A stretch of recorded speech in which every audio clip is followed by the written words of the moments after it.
আসসালামু আলাইকুম। বিবিসির টাইম বেডিতে আপনাকে স্বাগত। শুরুতে এই সংবাদ শিরোনাম, পরে বিস্তারিত। পুরোদমে ইসরায়েল, ফিলিস্তিন, ইরান, হিজবুল্লাহ যুদ্ধ চলছে, জানিয়ে দিব আমাদের হাতে থাকা সর্বশেষ গুরুত্বপূর্ণ আপডেট। আন্তর্জাতিক সংবাদ, ইসরায়েলের যুদ্ধ মন্ত্রণালয় ইয়েমেনের সফল হাইপারসনিক ক্ষেপণাস্ত্র হামলা। জানিয়ে দিব উত্তর গাজায় আবার ফিলিস্তিনি যোদ্ধাদের হাতে দখলদার 15 সেনা হতাহত নিশ্চিত করছে ইসরায়েল। আরো জানিয়ে দিব ইরানের সাথে পারমাণবিক আলোচনা পুনরায় শুরু করছে ইউরোপের 3 পরাশক্তি। এবং আরো জানিয়ে দিব নির্বাচনে হেরেও ক্ষমতা দখলের চেষ্টা করছিলেন ট্রাম্প। এদিকে হামাসের সঙ্গে যুদ্ধবিরতি চুক্তি হলে পদত্যাগ করবেন ইসরায়েলি মন্ত্রী। সর্বশেষ জানিয়ে দিব বিদায় বেলায় বিক্ষোভের মুখে বাইডেন, যুদ্ধ অপরাধী স্লোগান। শুনছিলেন সংবাদ শিরোনাম, এরপর বিস্তারিত। তার আগে অনুরোধ থাকবে, ভিডিওটি যদি ভালো লেগে থাকে ভিডিওটিতে একটি লাইক এবং কমেন্ট করে জানিয়ে দিন ভিডিও সম্পর্কে আপনার মূল্যবান মতামত, এবং আরো কমেন্ট করে জানিয়ে দিন ভিডিওটি আপনি কোথা থেকে দেখছেন এবং শুনছেন। ইসরায়েলের যুদ্ধ মন্ত্রণালয় ইয়েমেনের সফল হাইপারসনিক ক্ষেপণাস্ত্র হামলা। ইয়েমেনের সশস্ত্র বাহিনী জানিয়েছে তাদের তৃতীয় সামরিক অভিযানে তারা অধিকৃত জাফা এলাকায় অবস্থিত ইসরায়েলি যুদ্ধ মন্ত্রণালয়কে লক্ষ্যবস্তু করা হয়েছে। ফিলিস্তিন 2 নামক হাইপারসনিক ক্ষেপণাস্ত্র দিয়ে এই সফল অভিযানটি চালানো হয়েছে। ইয়েমেনের সশস্ত্র বাহিনী মুখপাত্র ইয়াহিয়া সারি এই অভিযানের কথা ঘোষণা করে বলছেন, অধিকৃত জাফায় ইসরায়েলি যুদ্ধ মন্ত্রণালয়কে টার্গেট করে পরিচালিত এই সামরিক অভিযানে ফিলিস্তিন 2 হাইপারসনিক ক্ষেপণাস্ত্র ব্যবহার করা হয়েছে। সারি আরো জানিয়েছে, ক্ষেপণাস্ত্রটি তার লক্ষ্যবস্তুতে সঠিকভাবে আঘাত হানতে সক্ষম হয়েছে এবং শত্রুদের প্রতিরক্ষা ব্যবস্থা তাদের হাইপারসনিক ক্ষেপণাস্ত্রকে আটকাতে ব্যর্থ হয়েছে। ইয়েমেনের সশস্ত্র বাহিনীর মুখপাত্র তাদের এই অভিযানকে গত 12 ঘন্টার মধ্যে অধিকৃত জাফার বিরুদ্ধে তৃতীয় অভিযান বলে ঘোষণা করছে। সারি ফিলিস্তিনের প্রতি তাদের সমর্থন প্রণয় ঘোষণা করে বলছে, এই পদক্ষেপের পরিণতি যাই হোক না কেন, গাজার উপত্যকার উপর ইসরায়েলি আগ্রাসী যুদ্ধের অবসান না হওয়া পর্যন্ত কিংবা গাজা অবরোধ প্রত্যাহার না হওয়া পর্যন্ত আমরা আমাদের অভিযান আরো তীব্রতরভাবে চালিয়ে যাব। সূত্র পার্স টুডে।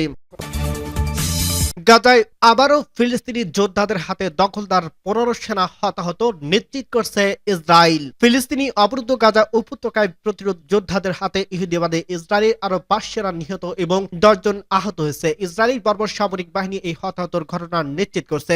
গতকাল 5 সেনা নিহত হওয়ার মধ্য দিয়ে গাজা উপত্যকায় এ পর্যন্ত 407 জন ইসরায়েলি সেনা নিহত হলো বলে ইহুদিবাদী গণমাধ্যমগুলো দাবি করছে। তবে ফিলিস্তিনের প্রধান প্রতিরোধ আন্দোলন হামাস বলছে, নিহত ইহুদি সেনা সংখ্যা এর চেয়ে অনেক বেশি। টাইমস অব ইসরায়েল জানিয়েছে, গতকাল গাজা উপত্যকায় যেসব সেনা হতাহত হয়েছে তারা সবাই নাহাল ব্রিগেডের গোয়েন্দা ইউনিটের সদস্য। এর মধ্যে একজন ক্যাপ্টেন পদমর্যাদার কর্মকর্তা রয়েছে। ইসরায়েলি সামরিক বাহিনী বলছে, প্রাথমিক তদন্ত শেষে নিহত 5 সেনার পরিবারকে তাদের মৃত্যুর কথা জানানো হয়েছে। টাইমস অব ইসরায়েল বলছে, গতকাল সকালে উত্তর গাজায় বেইত হানুন এলাকায় অভিযান পরিচালনা করতে গেলে এসব সেনা মারা যান। এর আগে গত শনিবার গাজায় বেইত হানুন এলাকায় ইসরায়েলের 4 সেনা নিহত এবং 6 সেনা আহত হয়েছে।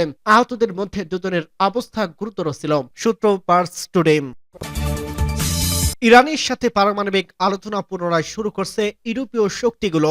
ইরানের উপ পররাষ্ট্রমন্ত্রী কাজেম গারিবাবাদি জানিয়েছে, পারমাণবিক আলোচনা ও নিষেধাজ্ঞা প্রত্যাহারের বিষয়ে ইউরোপের 3 দেশের সাথে আলোচনা শুরুর জন্য সমঝোতা হয়েছে। সোমবার তিনি সামাজিক যোগাযোগ মাধ্যম এক্সে লিখেছে, ইউরোপের 3 দেশ অর্থাৎ ব্রিটেন, ফ্রান্স ও জার্মানির সাথে ইরানের তৃতীয় দফার বৈঠকে জেনেভায় অনুষ্ঠিত হয়েছে। এসব বৈঠকের গঠনমূলক এবং দ্বন্দ্বহীন ছিল। খুঁটিনাটি বিষয় প্রবেশের আগে নিষেধাজ্ঞা প্রত্যাহার এবং পরমাণু, এই দুই ক্ষেত্রে কথা বলা জরুরি ছিল, সেটা করা হয়েছে। ইরানের এই উপমন্ত্রী আরো বলেন, নিষেধাজ্ঞা প্রত্যাহারের বিষয়ে আলোচনা শুরুর প্রয়োজনীয়তার উপর সবাই গুরুত্ব দিচ্ছিল।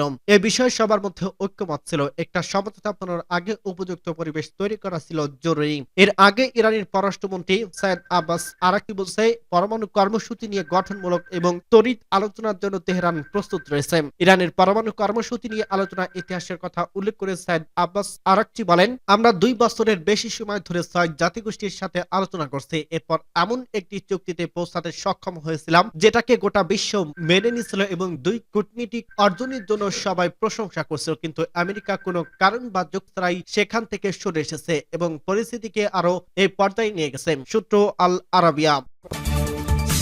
নির্বাচনে হেরেও ক্ষমতা দখলের চেষ্টা করছিলেন ট্রাম্প। মাত্র কয়েকদিন পরেই যুক্তরাষ্ট্রের প্রেসিডেন্ট পদে বসবেন ডোনাল্ড ট্রাম্প, আর এখন তার বিরুদ্ধে অভিযোগ করলেন বিদায়ী মার্কিন কৌশলী জ্যাক স্মিথ। শুক্রবার পদত্যাগের আগে জমা দেওয়া এক প্রতিবেদনে তিনি বলছেন 2020 সালেই নির্বাচনে জো বাইডেনের কাছে হেরে গিয়ে ক্ষমতা দখল রাখতে নজিরবিহীন অপরাধমূলক প্রচেষ্টা চালান ট্রাম্প। খবর রয়টার্সের। জ্যাক স্মিথের নেতৃত্বাধীন তদন্ত উঠে এসেছে ভোট গ্রহণ এবং ভোট সার্টিফিকেশন প্রক্রিয়া বাধাগ্রস্ত করার ষড়যন্ত্র করছিলেন ট্রাম্প। এ বিষয়ে 4টি অভিযোগ আনা হলেও পুনরায় প্রেসিডেন্ট পদে ফিরে আসার কারণে ট্রাম্পের বিরুদ্ধে মামলাগুলো স্থগিত করা হয়েছে। প্রতিবেদনে বলা হয়েছে 6 জানুয়ারি 2021 সালে ক্যাপিটাল হামলার সঙ্গে ট্রাম্পের সরাসরি যোগসূত্রের প্রমাণ পাওয়া যায়নি, তবে ট্রাম্পের সমর্থকরা কংগ্রেসে হামলা চালিয়ে ভোট সার্টিফিকেশন বন্ধের চেষ্টা করছিলেন। তদন্তে পাওয়া তথ্য অনুযায়ী নির্বাচনী ফলাফলকে মিথ্যা বলে দাবি করে ট্রাম্প এবং ভোটের সার্টিফিকেশন বাতিল করার জন্য অঙ্গরাজ্যের আইন প্রণেতাদের উপর চাপ সৃষ্টি করেন তিনি। এমনকি বাইডেন জয়ী হওয়ার পরও ট্রাম্পকে জয়ী দেখাতে ভুয়া ইলেকটোরাল গ্রুপ ব্যবহার করার পরিকল্পনা করেন ট্রাম্প। এসব অভিযোগ অস্বীকার করছে ট্রাম্প, বলেন এগুলো তার রাজনৈতিক ক্যাম্পেইন ক্ষতিগ্রস্ত করার উদ্দেশ্যে আনা হয়েছে। প্রতিবেদনের দ্বিতীয় অংশে ট্রাম্পের বিরুদ্ধে 2021 সালে হোয়াইট হাউস ছাড়ার পর গোপনীয় নথি অবৈধভাবে সংস্করণের অভিযোগ আনা হয়েছে, তবে এই অংশটি এখনো প্রকাশ করা হয়নি। স্মিথের প্রতিবেদনে ট্রাম্পের বিরুদ্ধে আনা অভিযোগগুলো ছিল আইনগত সত্যতা মিলছে, তবে মার্কিন সুপ্রিম কোর্টের রায় অনুযায়ী একজন প্রাক্তন প্রেসিডেন্টকে তার দাপ্তরিক কার্যক্রমের জন্য অপরাধী হিসেবে চিহ্নিত করা যায় না। হামাসের সঙ্গে যুদ্ধবিরতি চুক্তি হলে পদত্যাগ করবেন ইসরায়েলি মন্ত্রী। দখলদার ইসরায়েলি অভ্যন্তরীণ নিরাপত্তা বিষয়ক মন্ত্রী ইতামার বিন গাভির হুমকি দিয়ে বলছে ফিলিস্তিনি ইসলামী প্রতিরোধ আন্দোলন হামাসের সঙ্গে যুদ্ধবিরতি চুক্তি সই হলে তিনি পদত্যাগ করবেন। তিনি এক বিবৃতিতে দাবি করছেন দখলদার ইসরায়েল এবং হামাসের মধ্যে সম্ভাব্য যুদ্ধবিরতি চুক্তি ইসরায়েলের নিরাপত্তার পাশাপাশি গাজার বাসিন্দাদের নিরাপত্তার জন্য গুরুত্ব হুমকি সৃষ্টি করবে। চরমপন্থী বিন গাভির দাবি করেন বন্দীদের ফিরিয়ে দেওয়ার সিদ্ধান্তে হুমকিপূর্ণ। ইসরায়েলিদের এই সিদ্ধান্তের জন্য কঠিন মূল্য। বেন গাভির ইসরায়েলি প্রধানকে বলেন চুক্তিটি বাস্তবায়িত হলে তার দল সরকারে থাকবে না, মন্ত্রিসভা থেকে পদত্যাগ করবে। এই মন্ত্রী বলেন গত এক বছরে রাজচাপের মাধ্যমে বারবার যুদ্ধবিরতি চুক্তি প্রতি করতে তিনি ভূমিকা রেখেছেন এবং তিনি নেতানিয়াহুকে গাজায় সব ধরনের সহায়তা জ্বালানি এবং পানি প্রবাহ বন্ধ করতে বলছেন। হামাস পুরোপুরি পরাজিত না হওয়া পর্যন্ত সামরিক অভিযান চালিয়ে যাওয়ার আহ্বান জানিয়েছে এই উগ্রবাদী মন্ত্রী। ইসরায়েলি চরমপন্থী অর্থমন্ত্রী বেজালেল স্টোরিস হামাসের সঙ্গে সম্ভাব্য চুক্তিকে ইসরায়েলের জাতীয় নিরাপত্তার জন্য বিপর্যয় বলে অভিহিত করছে। তিনি হামাসকে পরাজিত করে বন্দীদের ফেরত আনতে বলছেন। সূত্র পার্টস টুডে।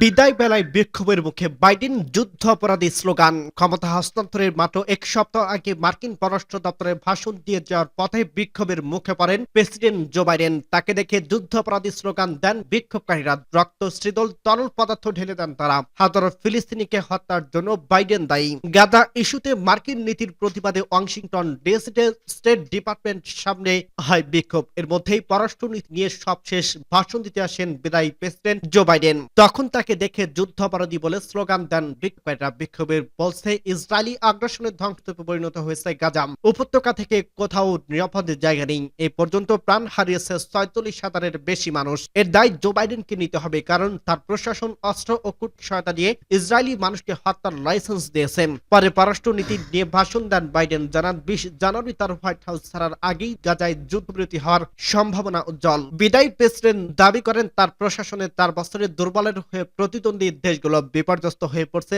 রাশিয়া, ইরান আর আগের তুলনায় শক্তিশালী হয়েছে যুক্তরাষ্ট্র। সর্বশেষ বাইডেন তার প্রশাসনকে ধন্যবাদ জানিয়ে বলেন তার উপদেষ্টা বিশ্বে এ পর্যন্ত $10,000 কোটি অনুদান পৌঁছাতে সরকারি এবং বেসরকারি খাতে সহযোগিতা করছে, যাতে গ্রিন হাউস গ্যাসের নিঃসরণ কমাতে সাহায্য করে।